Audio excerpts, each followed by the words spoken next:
I woke up to the buzz of my phone, half-dazed, thinking it was just another early morning weather alert or maybe an email. But as my vision adjusted and the screen lit up, I saw the notification. Transaction. $45,830. I blinked. Sat up. Blinked again. The number didn't change. I thought this has to be a mistake. My heart immediately began to pound in my chest. I tapped the notification and it opened my banking app. The line item stood there, clear as day. American Airlines. 3:07 a.m. First class tickets. My hands started to shake. My mind raced. I live alone. I didn't buy anything. I don't even fly often. Certainly not first class and definitely not for nearly 50 grand. I clicked through the transaction details and then the real shock hit. Passenger list, 34 names. Bile rose in my throat as I scanned through it. My parents. My brother Zach and his wife. My sister Lauren and her husband. Their kids. Aunts. Uncles. Cousins. Nephews. Nieces. All familiar names. Every single one of them. All using my credit card. Every one of them flying from Los Angeles to Singapore in first class. Except me. It felt like the air had been sucked out of the room. I was frozen staring at the screen. At first I thought it had to be fraud. Someone must have stolen my card. But the names were too specific. Too real. I saw Zach's middle name. Aunt Carol's hyphenated last name. Lauren's twin boys listed as children under 12. No scammer would know all that. That's when my phone buzzed again. This time a group chat notification. Family group. Asia Adventure 2025. I tapped it hoping it would somehow explain everything.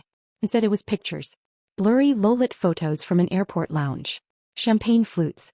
My mother grinning beside a boarding gate sign. Zach posing with a cocktail.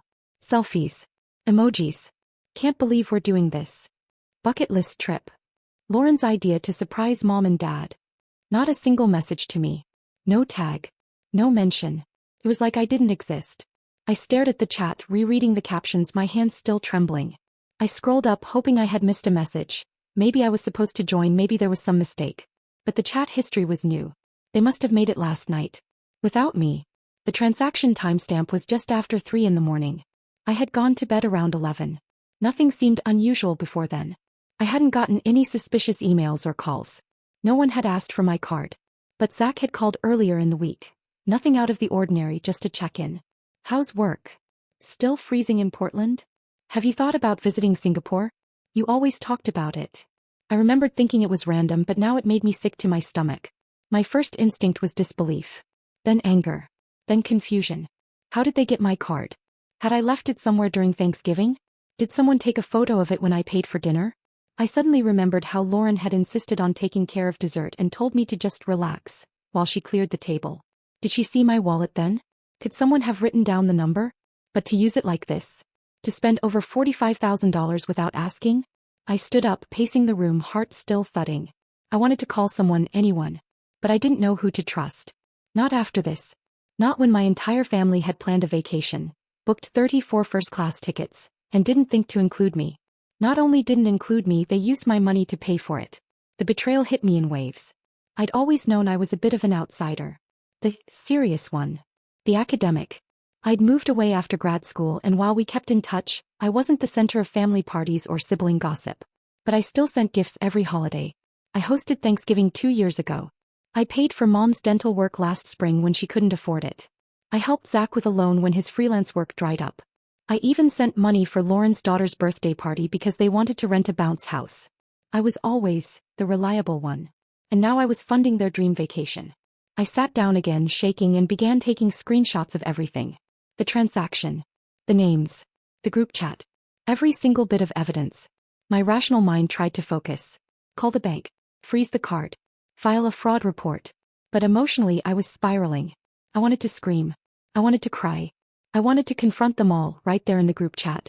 Instead I opened it and typed, "Did you seriously use my card for this trip?" Then deleted the message. Then typed it again.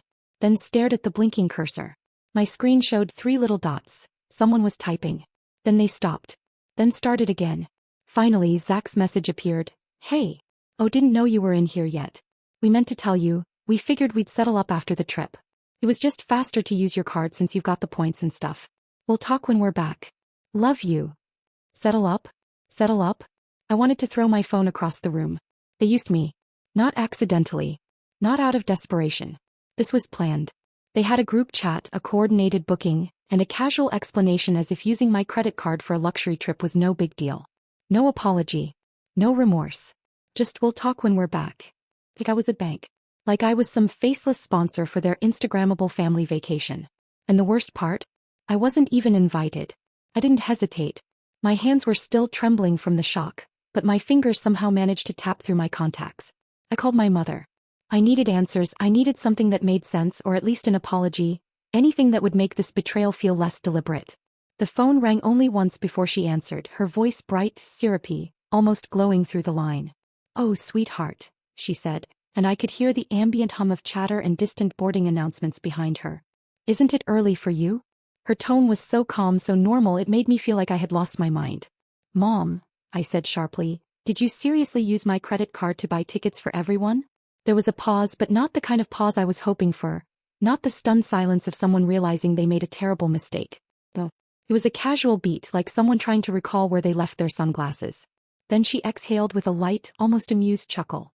"Well, honey," she said slowly, as if explaining something to a child, "we just figured you probably wouldn't be able to go anyway with your work and all. We didn't want to pressure you or make you feel guilty, so we thought it would be nice if you could help the rest of us. It's a family thing, you know." Her voice carried no guilt. Not even a hint of embarrassment. She said it like it was the most natural, harmless thing in the world. Like borrowing salt from a neighbor. My heart dropped deeper than before. It was so matter-of-fact. So deliberate. "You thought I couldn't go," I repeated, my voice shaking. "So you decided I should pay for all of you instead?" "Well, not pay exactly," she replied, and I could almost see her waving her hand in that airy, dismissive way she always used when something didn't suit her mood. "We just used the card for now. You know, we'll figure it out. These things always work out. It was just easier to book it all in one go." I couldn't believe what I was hearing. I stood in the middle of my apartment, still in my pajamas, hair tangled, my heart thudding in my ears. "This is theft," I said, my voice sharp and cold. "You stole from me. $45,000, Mom. That's not just helping out. That's not a favor. That's not a misunderstanding. It's fraud." There was a silence on the other end of the line. Breath, a long sigh. And then came her voice again, soft, tired, and dripping with the kind of tone I'd heard since I was a child whenever I said something she didn't want to deal with. "Oh, Claire," she said, "don't be so dramatic. It's just money. And we're family. We've always helped each other out. You've always been the responsible one. You know that. And really, it's just easier this way. You weren't coming anyway." She said it like it was a gift I should be proud to give. Like it was an obvious exchange. My money for their vacation. Because I'd always been the one who had it together. Because I was the one who didn't have kids or a mortgage, or what she called real responsibilities. Because I was the one who always bailed everyone else out. I swallowed hard, staring at the wall in front of me, my reflection dim in the dark TV screen. I could feel the heat rising in my face, not from embarrassment, but from a slow, steady, furious kind of grief. This wasn't just about the money. This wasn't about the transaction or the flight. This was about the fact that they didn't even think I'd be hurt. That they assumed I'd be fine. That my value in the family had somehow shifted from being a person to being a resource. A bank account. A silent supporter in the background. I said nothing. There was nothing left to say that would land. She had already decided it wasn't a big deal. She had already written the story in her mind. Claire wouldn't come, so of course Claire would help. Of course she'd understand. That's who I was supposed to be. "Look," she said again, her voice softening, "just don't make this into a big thing, okay? We'll sort it out after the trip. Everyone's just so excited, and your father's really looking forward to seeing the Marina Bay Sands. And Lauren even found a cooking class in Little India. It's going to be magical. Magical. For them." I hung up without another word. My hand was shaking so badly I nearly dropped the phone. The call log stared back at me, for minutes 18 seconds. 4 minutes to destroy 30 years of trust. For minutes to draw a line I never thought I'd have to draw with my own family. My chest felt tight. I wasn't sure if I wanted to scream or cry or collapse. I had always known I was a little outside the circle, a little different, but I had never imagined I would be so easily left behind, and expected to smile about it. To finance it. To bless it with my silence. But the silence was over. Sitting on the edge of my bed, phone still clenched in my hand, I kept replaying the call with my mother in my head, word for word, as if some hidden meaning would reveal itself. But no, each time I ran it through again it only sounded worse. I opened the banking app once more, not because I needed to see the numbers again, but because I couldn't help it. Felt like if I stared at the transaction long enough it might change. But it didn't.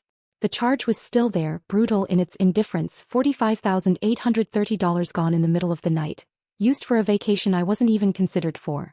I found myself remembering a conversation I'd had with my father just a couple of months ago.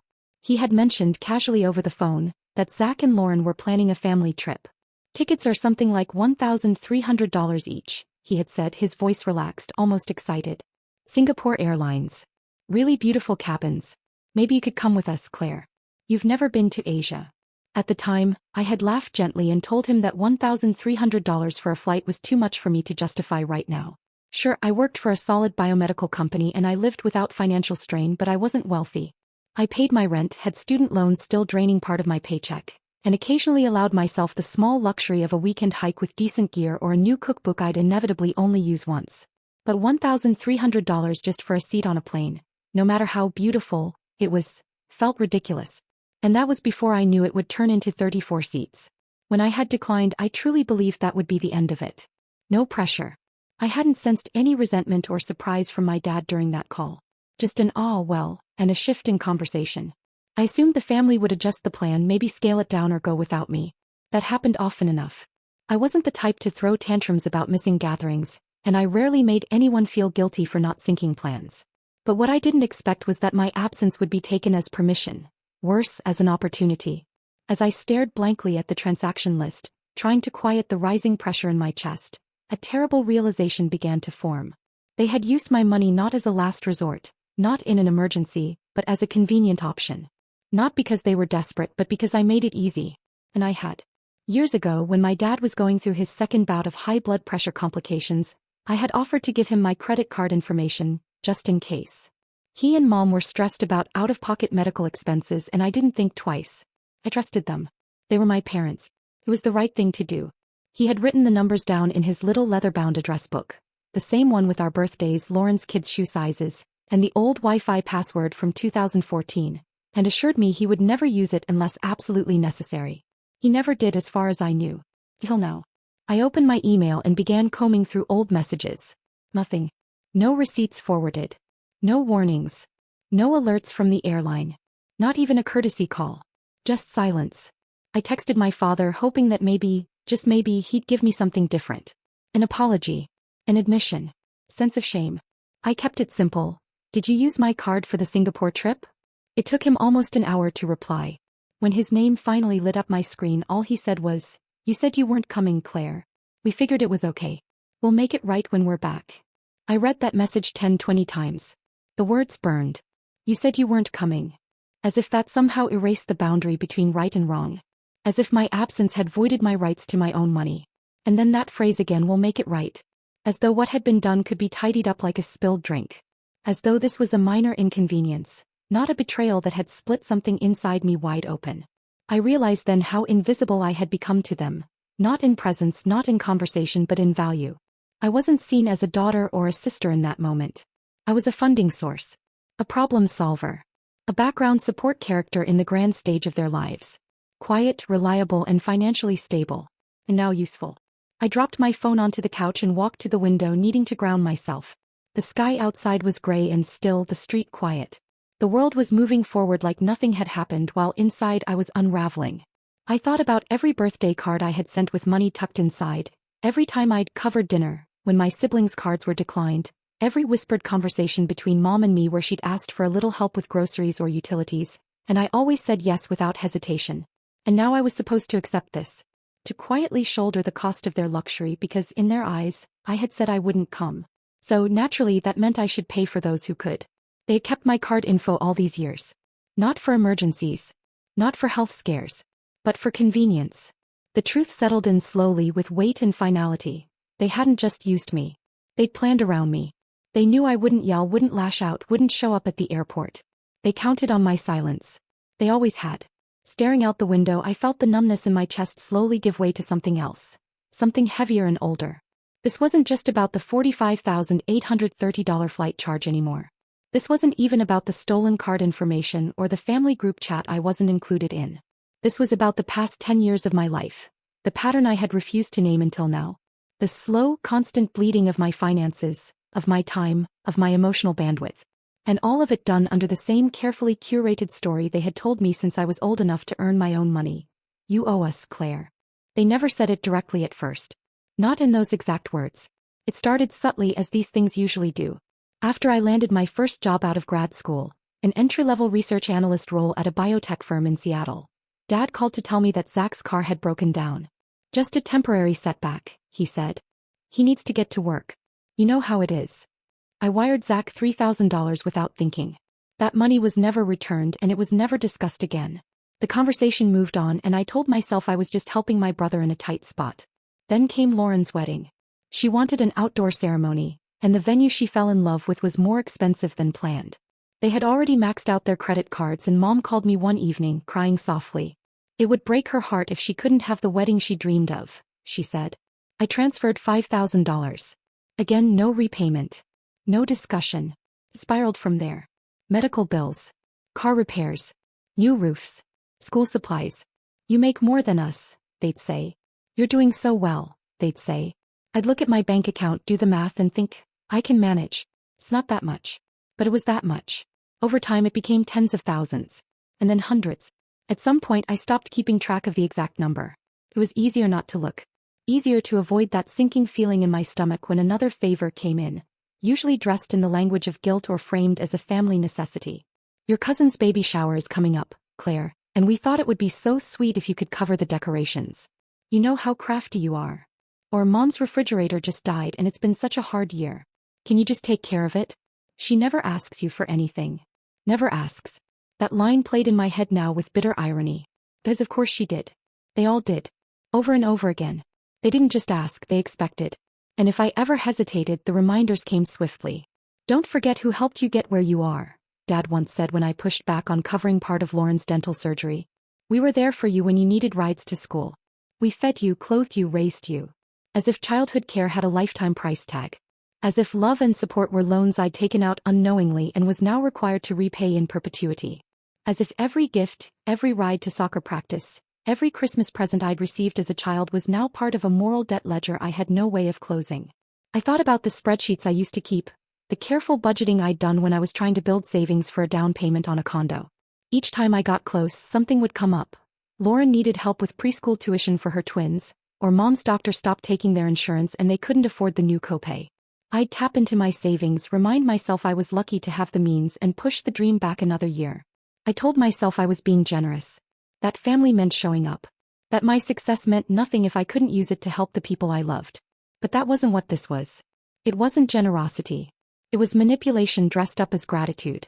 It was a network of obligations tied together with invisible strings I had never been allowed to cut. Over the years I gave more than $100,000.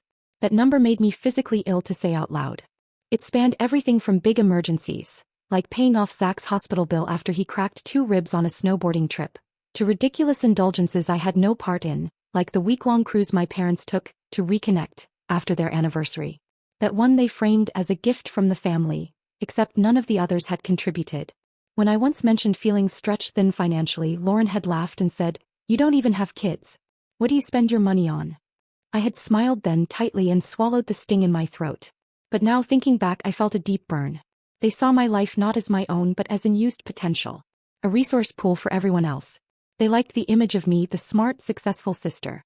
The daughter who made it. But they never asked what it cost. The long hours. The burnout. The loneliness. The quiet sacrifices. I skipped vacations, ignored my own dental work for 2 years, and still drove a decade-old car with a faulty AC. But in their eyes I had enough. And enough meant available. This flight scam was the breaking point, not because of the amount but because of the intent. They had known exactly what they were doing. They had reached into my past, pulled out that old card information.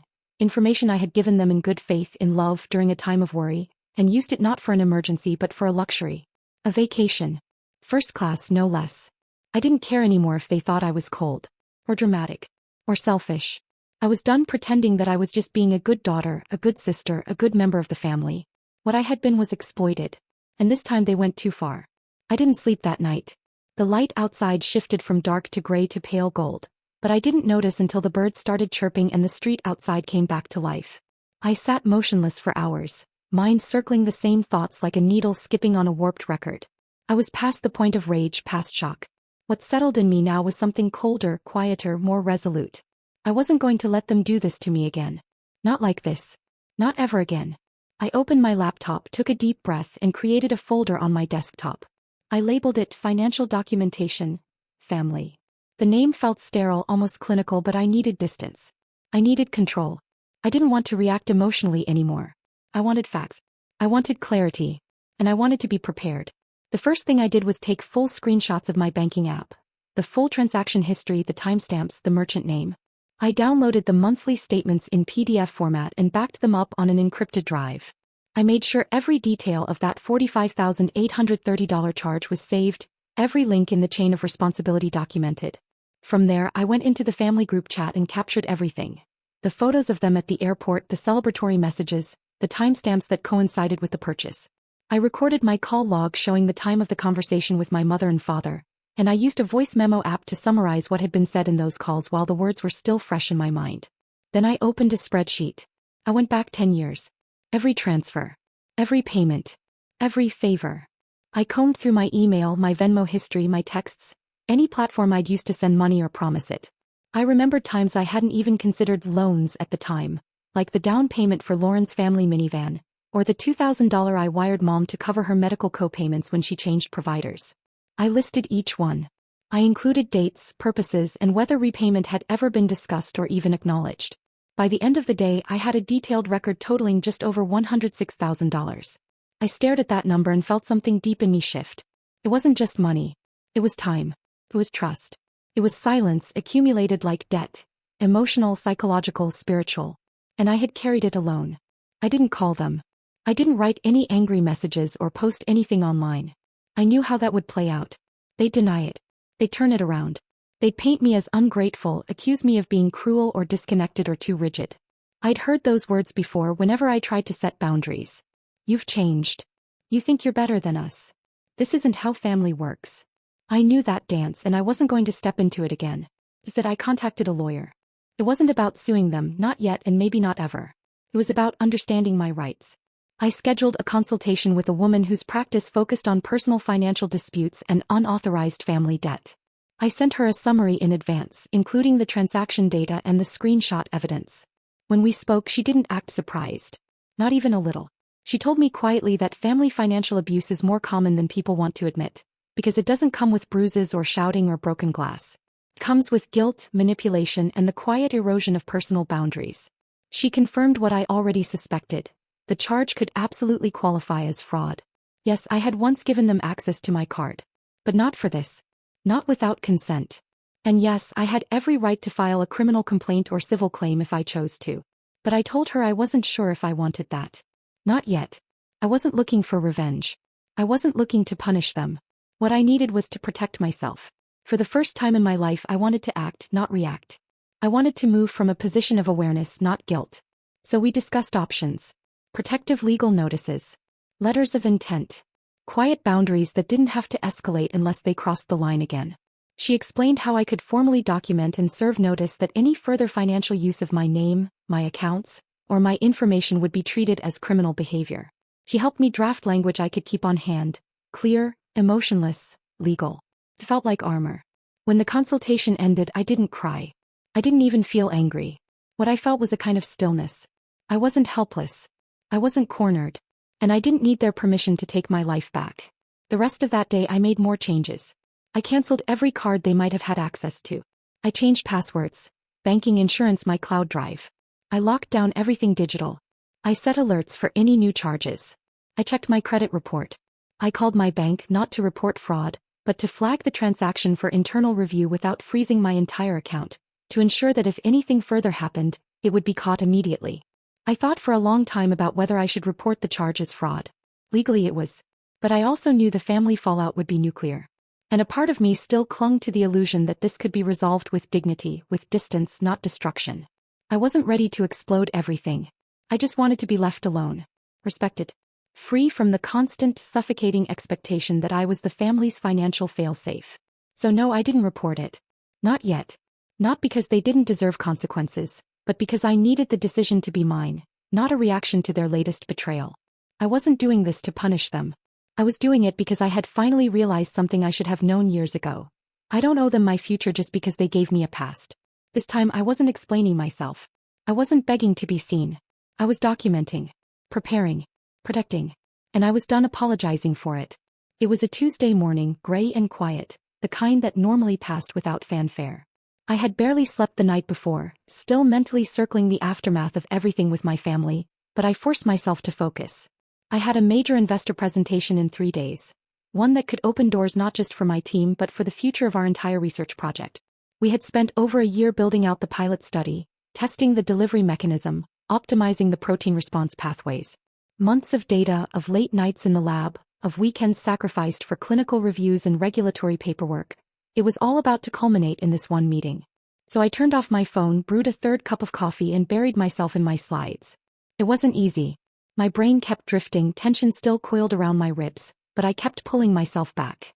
I refined the narrative arc of the deck, starting with the unmet need in the current immunotherapy market, then the science behind our innovation followed by the early-stage results we had achieved. I worked through the cost-benefit modeling, updated the risk projections, rechecked every graph. I knew this wasn't just a pitch. This was proof. Proof that I wasn't just holding my own in this field, I was excelling in it.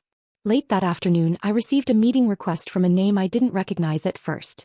Dana Reich, Senior VP of Strategic Development at one of the largest pharmaceutical firms in the country. It took me a moment to realize that she had been one of the external observers during our last cross-institutional conference. I remembered her, sharp, elegant, quietly commanding. She'd asked a few pointed questions during my panel about protein stability in variable pH environments, and I had answered her with as much clarity and confidence as I could manage.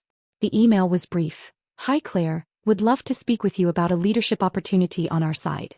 No pressure, but we've been watching your work closely and we're very impressed. Do you have time for a quick call this week?" I sat back and stared at the message. My heart beat a little faster, but I kept my expectations tempered. A call could mean anything. Maybe a collaboration, a consultation, or a short-term advisory role. I replied immediately, set the time, and tried not to overthink it. 2 days later, I was in a video call with Dana and 2 other executives from their leadership team. They asked about my current projects, my long-term vision, how I managed cross-functional teams, how I navigated regulatory pressures without compromising innovation. I spoke with a steady voice, even as I felt the enormity of what was unfolding. They listened. They took notes. And then just before the call ended, Dana leaned slightly toward the camera and said, "We think you're exactly the kind of person we want to build around." I paused, unsure if I'd heard correctly. She continued, "We're launching a new vertical in Seattle focusing on precision biologics for chronic autoimmune disorders. It's still early stage, but the board is committed, and we want someone with your scientific clarity, operational discipline, and strategic mind to lead it. We're offering a full executive package, relocation support, and a starting salary of $320,000 annually. Bonuses and equity on top of that. Obviously, there's a lot to discuss, but if you're open to it, we'd like to begin that conversation with you." For a moment I couldn't speak. I was frozen, not from doubt but from something deeper. Validation. Real earned recognition. Not emotional leverage disguised as praise. Not conditional approval based on what I gave others. This wasn't about family politics or social obligation. This was about what I had built. What I had proven. What I knew. They saw it. They named it. And they wanted me for it. I kept my voice steady when I responded. I said yes, I was open to the conversation. But after the call ended, I closed my laptop and sat completely still for a long time. This was what it felt like to be valued without strings.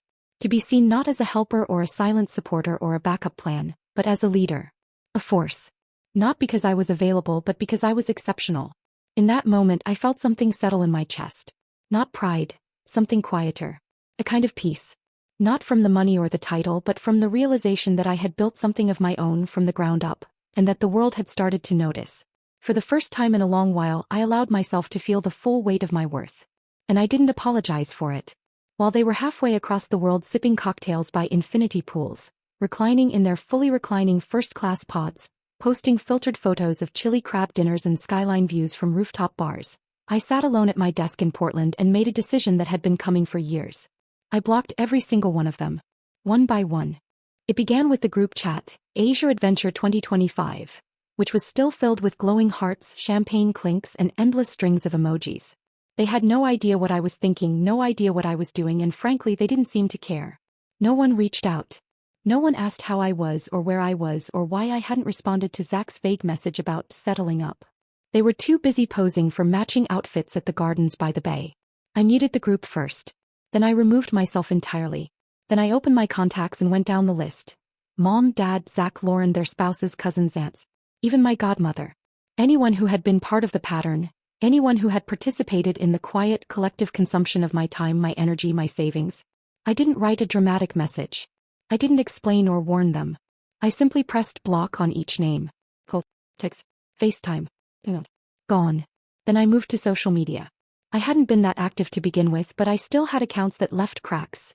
Places where they could peek in, where I could be tagged, where my silence would be visible. I deactivated what I didn't need and locked down everything else. Changed privacy settings. Removed family connections. Cleared old posts. If they wanted to find me now, they couldn't. Not easily. From there, I turned to my finances. I had already frozen and canceled the cards they had access to, but this time I went further. I opened a new bank account at a completely different institution, transferred my savings and closed the old ones. I set up two-factor authentication on everything: banking, email, cloud storage, insurance, utilities. Every password was changed. Every backup account removed or reset. I updated my billing addresses, even registered a private mailing address through a security forward mail service, just in case anything slipped through. I contacted my company's HR department and quietly updated my emergency contact. I took my father's name off the list. I replaced it with my best friend from grad school, someone I trusted without history, someone who had never once asked me for anything but conversation and kindness. That small change felt strangely significant, like I was editing the script of my life, one line at a time. It wasn't a dramatic purge. There were no slammed doors or final confrontations. I didn't scream or demand apologies. What I did was quiet, surgical, intentional. It wasn't about revenge. It was about safety. About peace. And when it was done, when the last number was blocked, when the last account was secured, when the last tether had been cut, I sat back, closed my laptop, and for the first time in what felt like years, I exhaled without tension in my throat. I didn't feel guilty. I didn't second-guess myself. I didn't scroll through photos or wonder what they were doing. I didn't want to know. Let them drink wine in the Marina Bay Sands. Let them laugh over meals they didn't pay for. Let them think whatever they wanted about me. Cold, ungrateful, selfish. None of it mattered anymore. Because for once I had chosen myself. The silence that followed wasn't lonely. It was protective. It was mine. And in that silence, I realized just how much noise I had lived with all those years. Noise dressed as love, as obligation, as we're just family. That noise was gone now. And in its place I finally felt still. Finally felt safe. After the emotional quiet of blocking them, after the stillness that followed severing every visible tie, there remained a lingering unease that I couldn't shake. It wasn't doubt. My decision stood firm, but something felt incomplete. Like there were pieces of a puzzle I had never been given. For years I had accepted their reasons, their excuses, their endless appeals to family loyalty without ever questioning the broader picture. I had known something was wrong, of course, but I never allowed myself to look directly at it. Now for the first time I wanted the truth, not just what they told me, not the guilt-wrapped stories, but the actual facts. So I hired someone to find them. I chose a private investigator whose specialty was financial forensics.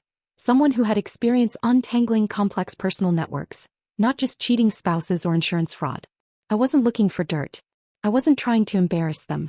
I wanted clarity. I needed to know how deep it all went, what I had really been holding up all this time. We met in a quiet office on the edge of the city. She was calm, efficient, asked few questions and promised confidentiality. I gave her all the names. My parents, Zach, Lauren and her husband, even extended relatives whose names had shown up over the years in favors and emergencies. I shared what I knew, the unreturned loans, the card information, the recent unauthorized flight booking. She nodded, took notes and told me she'd be in touch. A week later she returned with a report. It was worse than I imagined. My parents, the ones who had always projected modest dignity, who spoke about being on a fixed income and getting by, were drowning in debt. Tens of thousands across 6 credit cards, 2 personal loans, and a line of credit tied to their home equity. They hadn't made a full mortgage payment in over 9 months.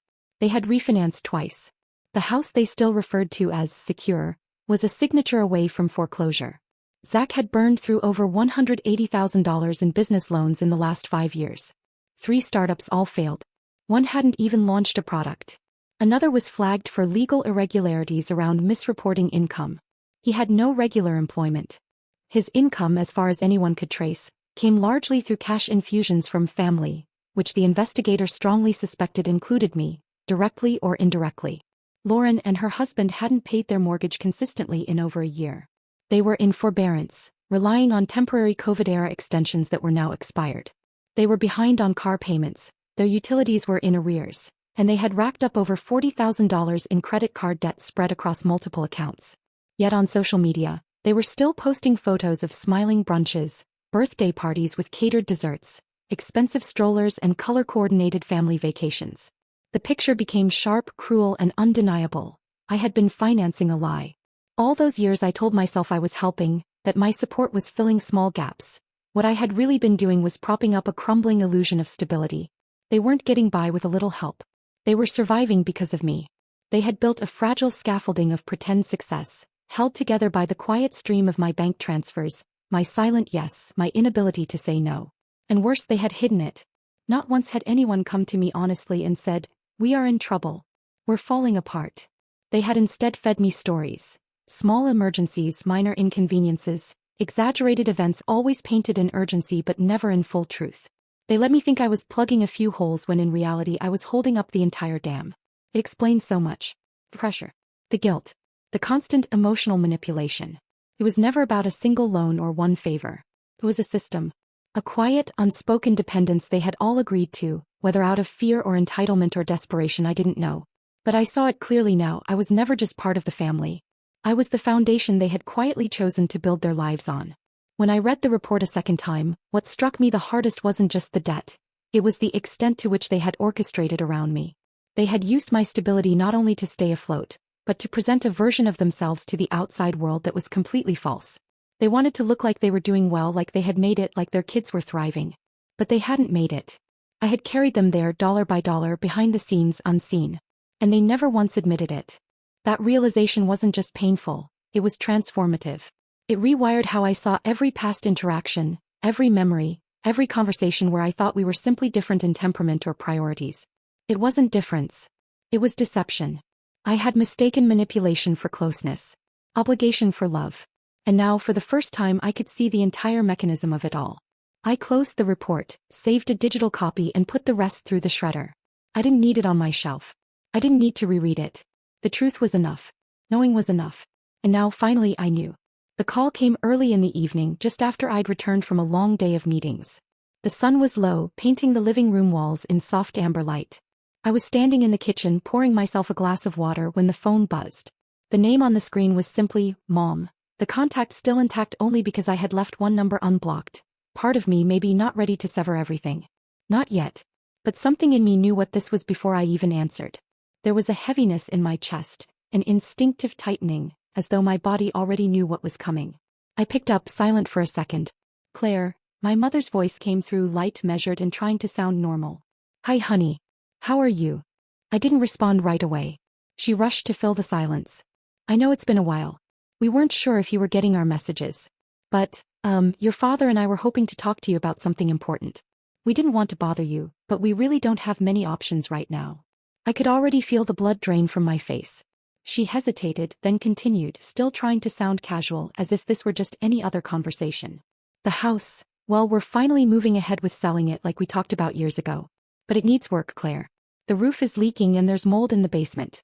No one's going to buy it like this. We had the contractors come out. The quote came to around $35,000, maybe a little more depending on materials. I know it's a lot, but we wouldn't be asking if it weren't urgent. We'll pay you back from the sale, of course."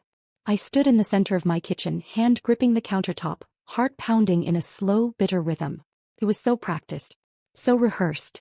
There was no acknowledgement of what had happened. No mention of the stolen money.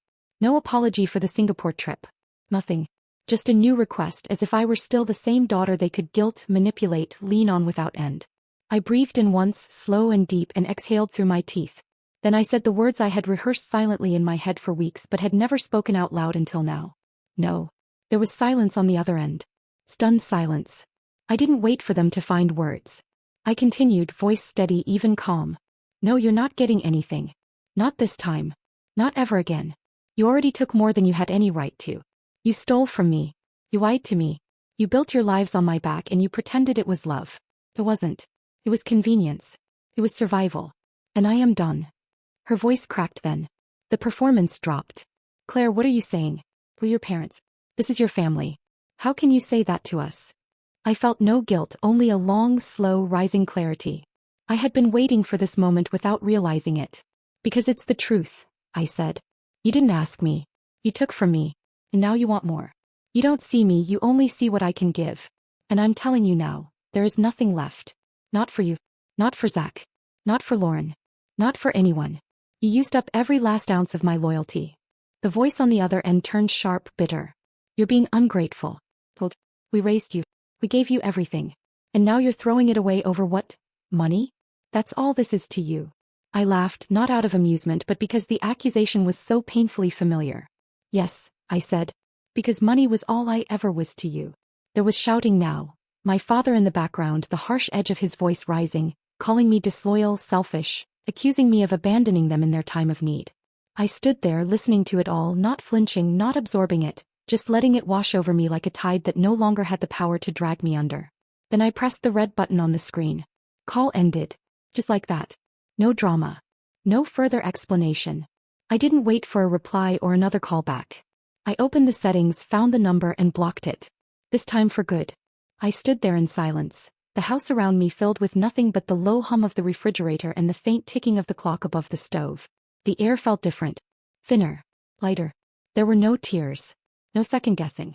No pang of doubt. The door had closed. And I had closed it myself.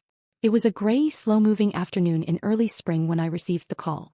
I had just stepped out of a meeting and was walking through the glass atrium of the new office building in Seattle when my phone buzzed. The number was unfamiliar but local.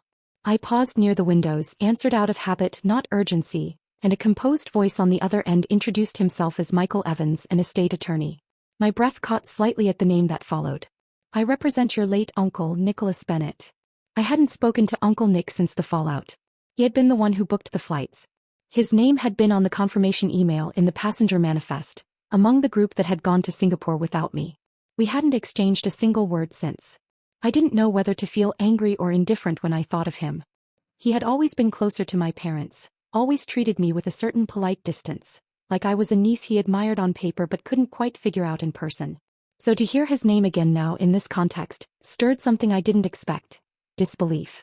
I know this may come as a surprise, the lawyer continued, his tone careful, but your uncle Nicholas made significant changes to his will several months before his passing. He passed peacefully in his sleep 2 weeks ago. I'm sorry you weren't informed by the family. I wasn't, I said flatly. I assumed as much, he replied with a pause. Which is why I felt it appropriate to contact you directly. Mr. Bennett updated his estate documents to name you as the primary beneficiary of his assets. You've inherited the entirety of his estate, including his home in San Diego, multiple investment accounts, and liquid assets totaling approximately $4.2 million. For a moment I couldn't speak. I just stared out the window, the city blurred in the distance, cars sliding past on the rain-slicked streets below.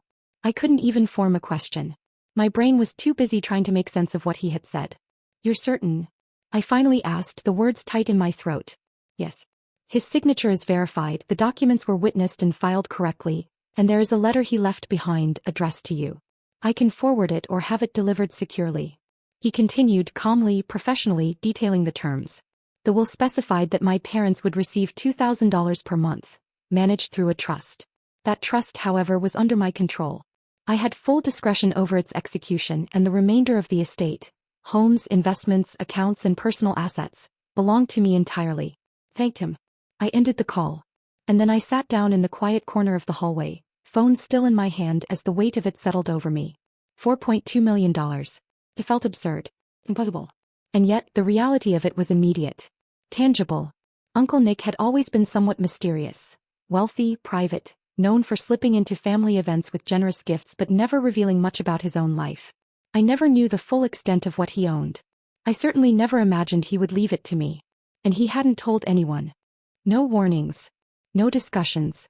Just a legal decision, sealed and final. I opened the letter he had left me that night, a PDF forwarded by his attorney. It was short, typed on his usual off-white stationery, scanned with his signature at the bottom. It began simply, Claire, I know this might come as a surprise, but I've been watching quietly for a long time. He wrote that he had always admired my discipline, my integrity, my ability to carry more than anyone realized. He said he regretted how the family had leaned on me, how the balance had never been fair. He didn't offer excuses. Just an acknowledgement. He said I had earned more than their gratitude. I had earned freedom. The inheritance, he explained, was not a gift. It was a correction. A way of giving me back what had been drained from me for so long. He ended the letter with a final note. You don't owe anyone anything anymore. I read that line over and over. I thought about the last call with my mother, the accusations, the shouting, the endless history of sacrifice and silence. I thought about every dollar that disappeared into the family's bottomless need, every vacation I didn't take, every home I didn't buy, every part of my life I had delayed so that they could maintain a fiction. Now I had power. Real, legal, untouchable power. And they had no access to it. They had no knowledge of what was coming, no ability to rewrite it, no way to convince or guilt me back into submission. They would receive their $2,000 a month, a number so small compared to what they had once taken from me, and even that was under my oversight. No more surprise charges. No more emergencies. No more "we're family, Claire." Just a fixed line in a trust. Formal. Unemotional. Contained. For the first time in my life, the balance had shifted. And I didn't feel vindictive. I didn't feel triumphant. I felt calm. Because this time the choice was mine. All of it. I printed the letter on thick ivory paper, the kind you use when something matters. I didn't just want to keep it on my phone or buried in an email archive. I wanted to hold it in my hands, to feel the weight of it, the permanence. It was short, only a page, but it carried more meaning than anything I'd received from my family in my entire life. It began with my name written plainly, Claire. No embellishment, no affection laced with expectation, no passive-aggressive undertones or veiled judgment. Just my name, spoken directly and clearly.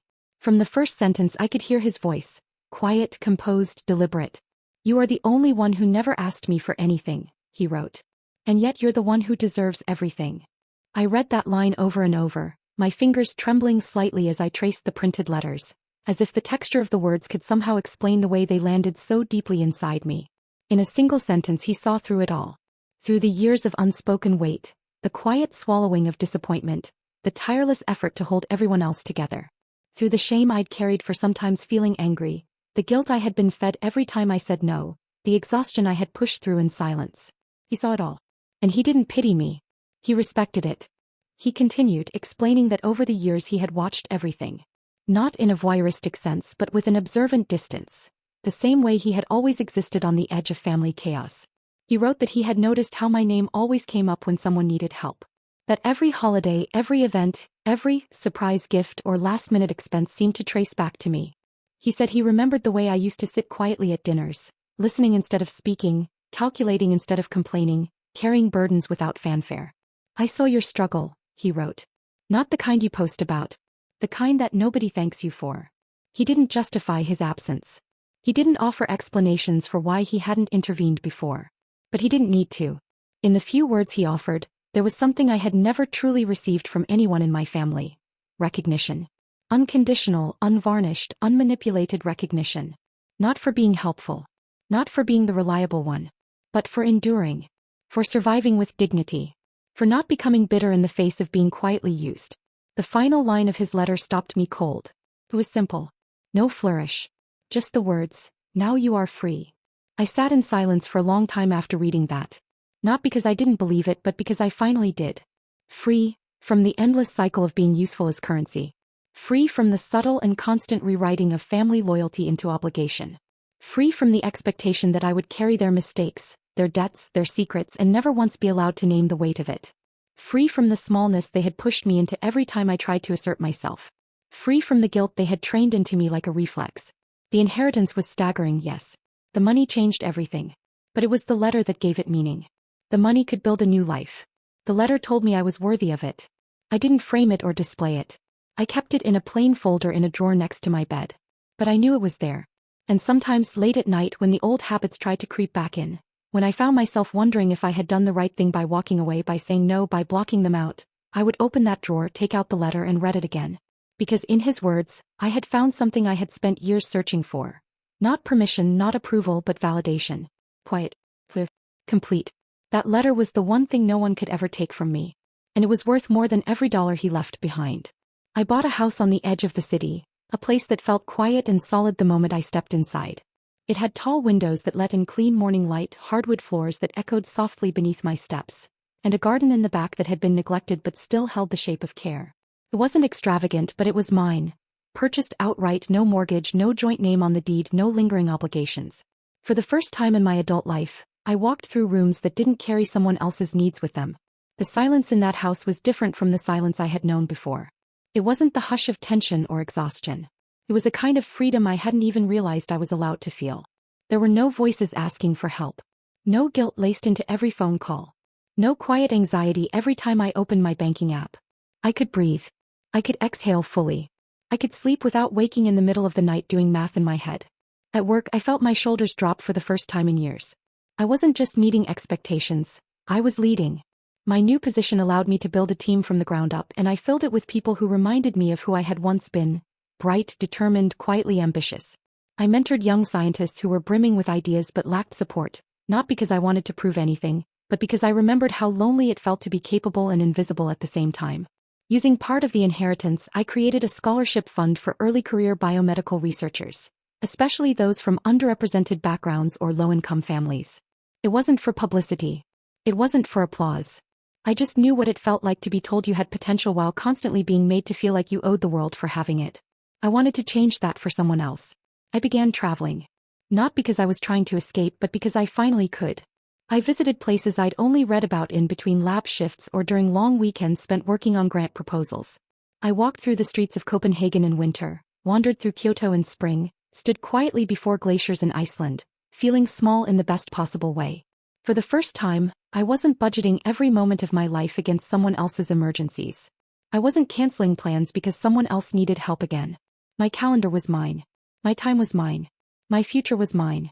And my family, what was left of them, existed somewhere outside of this new world I had built. They still received the money from the trust, exactly as written in the documents. $2,000 a month, deposited automatically, without variation, without conversation, without access to me. I didn't check on them. I didn't track their spending. I didn't chase down their narratives or wonder what stories they told about me now. That was part of the boundary, real, firm, immovable. They had no presence in my life anymore. Not in the house I bought, not in the team I led, not in the morning sun that came through my kitchen window. They were a closed chapter. Not erased but sealed. They lived now only in the past tense. Sometimes people asked me if I had a big family, and I would smile politely and say, not anymore. There was no pain in that answer. No bitterness. Just truth. My life had shifted entirely. Not because I had run from them, but because I had finally stopped carrying them. And what bloomed in that space, the peace, the clarity, the steady, grounding sense of autonomy, was something I never knew I was allowed to claim. Now I wake up each morning without fear, without calculation, without apology. I don't owe anyone explanations. I don't shrink myself to be acceptable. I make decisions based on what I believe in, what I want to build, what I want to leave behind. And every day, in some quiet way, I honor the version of me that kept going long before the freedom arrived. The letter came on a Tuesday. It arrived in a pale blue envelope, hand-addressed, tucked between a medical bill I didn't recognize and a catalog I didn't remember subscribing to. At first, I didn't register the handwriting. I carried the mail into the house, placed it on the hallway table without thought, and went about my afternoon. It wasn't until later, when I passed by again with a cup of tea in hand, that I noticed the familiar curve of the letters, the specific slant in the capital C of my name, the kind of detail that only muscle memory could create. My mother's handwriting. I stared at it for a moment, then carried it into the kitchen and opened it without ceremony. I already knew what it was. Not the content, just the purpose. The attempt. Inside was a single sheet of lined paper folded neatly into thirds. No perfumed stationery. No Hallmark card. Just the raw, personal kind of letter people used to write before everything became so instant and so easily deleted. I unfolded it carefully, though not out of sentimentality, just to keep the creases clean. The first sentence told me everything. Your father had a stroke. It wasn't dramatic. It wasn't manipulative. It was blunt. As if she had finally run out of language that could dress things up. She went on to explain the details. Minor paralysis on his left side, speech affected, recovery uncertain. There was no plea in the tone, but it hovered beneath every line. She described the hospital stay, the medications, the visits with specialists, the overwhelming cost of home care. And then she wrote something I had never seen from her, not in any of the emails or calls or clipped conversations we used to have before I finally drew the line. I know we've done wrong. I know we failed you. It was one line, but it stood out like a crack across the center of the page. She didn't justify it. She didn't explain it. She just let it sit there alone and incomplete. Then, further down, if you can find it in your heart to forgive us, please write. Or call. Or anything. I read it 3 times. My hand never trembled. My breathing never changed. I felt something, yes, but not the rush I might have once expected. Not the confusion or the twist of guilt or the old reflex to respond, to fix, to patch over damage I didn't cause. That I felt still. Grounded.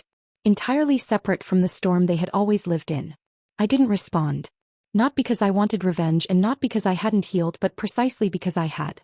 I no longer existed in the space where their needs defined my choices. I had stepped out of that system, the one where my empathy was currency and my forgiveness was expected like clockwork. I didn't owe them a performance of reconciliation. I didn't owe them another opportunity to frame me as the ungrateful daughter who abandoned them. I folded the letter again and placed it back in the envelope. I didn't shred it. I didn't burn it. I didn't do anything theatrical. I simply slid it into a drawer, the one where I kept other things from another life. Documents, photos, pieces of memory that no longer held emotional charge. It didn't haunt me. It didn't linger. I didn't answer because my silence wasn't an act of cruelty. It was an act of self-respect. I had spent years being the one who answered every call, met every need, soothed every crisis. This time I chose not to. Not because I couldn't forgive, but because I had nothing left to carry for them. That was the truth I had grown into. Healing had given me peace, and peace had made their chaos irrelevant. They could grieve. They could regret. They could change or not. But I was no longer inside that orbit. My life had moved forward, and so had my heart. And that, I finally understood, was not coldness. It was freedom. The wedding was small, not in scale but in spirit. It wasn't about spectacle or approval or tradition. It was about intention. It took place in a glasshouse on the edge of the Sound, surrounded by tall evergreens and slow-moving clouds that made the sky look deeper than usual. Everything about that day felt grounded in clarity. The people who stood with me weren't bound by blood but by truth. Colleagues who had worked beside me late into the night without ego, friends who had sat quietly with me through the unraveling of everything I used to call family, and Daniel, whose presence had been steady from the beginning, never asking for more than I could give, never needing to own or fix my story in order to stand beside it. Daniel was a trauma surgeon, calm under pressure, kind in the quietest ways. He had once told me that healing, real healing, wasn't about miracles. It was about consistency, about showing up over and over, even when nothing dramatic was happening. That was exactly what he had done for me. No grand gestures. Just presence. Steady, thoughtful presence. When he asked me to marry him, there was no elaborate scene, no hidden photographer or staged surprise. We were in the kitchen, barefoot, eating leftovers. He simply said, "I want this to be permanent if you do." I said yes without a second's hesitation. On the day of the wedding, I stood beneath an arch of clean white branches and wildflowers, holding his hands, surrounded by people who had never asked me to shrink myself or explain my boundaries. There were no aunts whispering judgment. No siblings comparing favors. No glances across the aisle filled with history I didn't want to carry anymore. Just warmth. Just people who saw me as I was, not as a utility. After the ceremony, during dinner, someone gently asked, curious, not prying, whether my family would be arriving later, maybe for the reception. It wasn't the first time I'd heard the question, and I knew it wouldn't be the last. I smiled, not out of awkwardness but because I no longer felt the sting behind the answer. "I don't have a relationship with them," I said, my voice calm and certain. "And honestly, it's the best decision I've ever made." There were no follow-ups. No awkward silences. No attempts to console me or question the choice. The people around me understood that peace often comes at the cost of expectation. That letting go can be an act of love toward yourself, not an act of spite toward others. That night, as music played and glasses clinked and laughter spilled into the warm spring air, I caught a glimpse of myself in the reflection of a window, dressed in white, holding a glass of champagne, smiling without effort. And I realized that I looked like someone who had never begged to be seen. I looked like someone who had survived a quiet war and chosen joy instead of vengeance. My revenge, if it could be called that, was this life. A life where no one could guilt me into giving more than I wanted to. A life where success wasn't taken for granted but celebrated. A life where I was not the backup plan, not the family ATM, not the emotional sponge for other people's messes. A life where I was loved not for what I could provide, but for who I was when I wasn't giving anything at all. I had once believed that family was a fixed thing, something sacred no matter the cost. But I had learned that the absence of the wrong people could be the most liberating presence of all. And on that day, surrounded by honesty, by loyalty earned not inherited, I knew with complete certainty, I didn't need a family I had to survive. I had chosen something better. I had chosen freedom.